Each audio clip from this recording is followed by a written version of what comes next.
At 28, secret steps from the lost double gates. Have you ever asked what happened to the secret gates Jesus used to enter the temple? On the southern wall of the Temple Mount, you can trace the faint outline of an ancient double gate to the Jewish temple that dates back to the time of Jesus, which is partially covered now by a Crusader building. When you stand on the southern stairs looking to the Temple Mount from the south, you can see a Crusader building, but behind it you can see the faint outline covered over of some double gates that have been sealed over. If you can go through those gates, you will find secret steps and stairways up to the Temple Mount. When archaeologists tried to study this area, inside they found a secret section of the Al-Aqsa Mosque. They exposed this closed gate with a set of secret steps leading up to Israel's second temple. Behind me right here is one of the sealed gates which would have led to the Temple Mount. First century,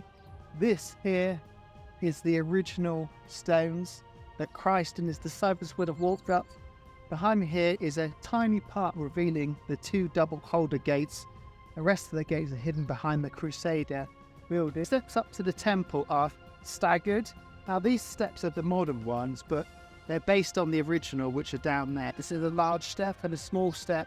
The purpose for that is that you were not supposed to rush up to the temple. You're supposed to go up in prayer, contemplation. People would begin singing some of the psalms, take the small step, then take the big step and stop and think, breaking up the pattern, architecture being used as a means to devotion. This sealed off roof contains ornate Corinthian columns and decorations dating back to the time of King Herod, but it's almost impossible to visit. This was a route that Jesus and his disciples and hundreds of thousands of other pilgrims would have taken out of the temple. The Corinthian capitals found on top of the columns in this area are also found in the Golden Gate, which means they are probably reused from the original Jewish gates to the temple and the Corinthian capital in this secret area. So Jesus Christ, when he left the temple, would have seen these capitals. It's not allowed to be studied. It's not allowed to go through. It's a very sensitive area, as is everything to do with the Temple Mount. But it is incredible because it's evidence for the second temple in Jerusalem.